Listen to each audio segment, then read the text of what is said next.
carefully the process through which we achieve them. We rush to answers instead of asking questions. We want to be seen doing something, anything, so we don't step back to recharge and reflect. We follow the path that others have beaten rather than forge one of our own.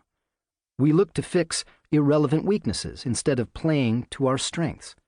We focus narrowly rather than draw on broad experience. We treat learning as an individual exercise and neglect the important role played by others.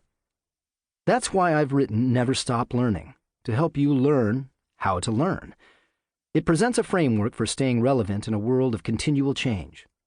I'll detail the processes you need to follow to become a dynamic learner and explain the behavioral science that shows why we fail to do what we need to do. I'll also offer practical, proven strategies for overcoming the challenges. You may be your own worst enemy, but you are the one person over whom you have the most control. The rise of the learning economy. Learning is so vital today that we think of ourselves as living in a learning economy. We can't just be knowledge workers, we must be learning workers. As Microsoft's CEO Satya Nadella has said, ultimately, the learn-it-all will always do better than the know-it-all. Four interleaved dynamics, routinization, specialization, globalization, and individual scalability, have led us to a place where our capability to learn and then accomplish our objectives defines whether we can create an individual competitive advantage, and this determines if we can stay relevant, reinvent ourselves, and thrive. Non-routine cognitive labor. Each innovation requires new skills, a truism that stretches back to the origins of human history, but was dramatically highlighted by the Industrial Revolution and over the course of the 20th century. This is borne out by employment data.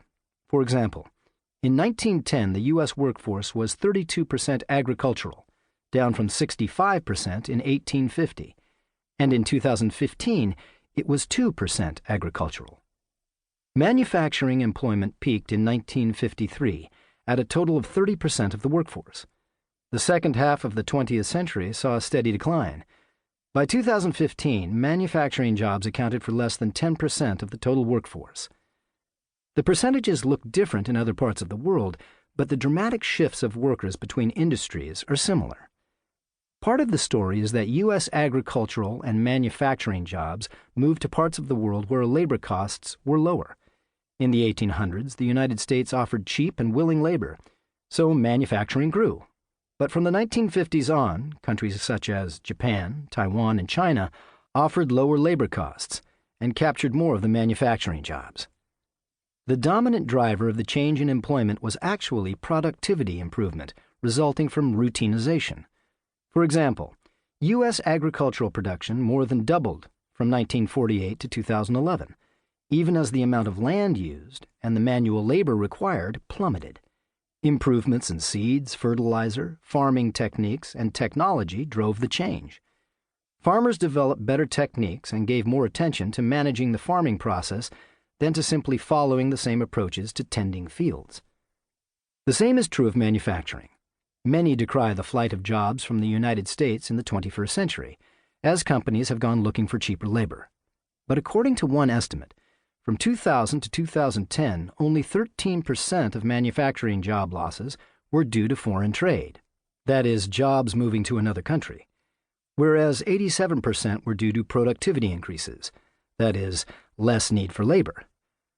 Ongoing improvements in technological investment and new labor and management practices can dramatically increase productivity, but they also often reduce the amount of labor required and change what workers must do. This has important implications for the skills we will need moving forward. The value in repetitive manual labor continues to decline. Such jobs can often be automated, shifting the workforce from human to silicon, or they can be shipped to where costs are lower. Value is created when we can customize, adapt, and innovate, all of which require learning. A look at employment data from 1983 through 2013 tells this story. The number of routine jobs, such as manufacturing worker, manual,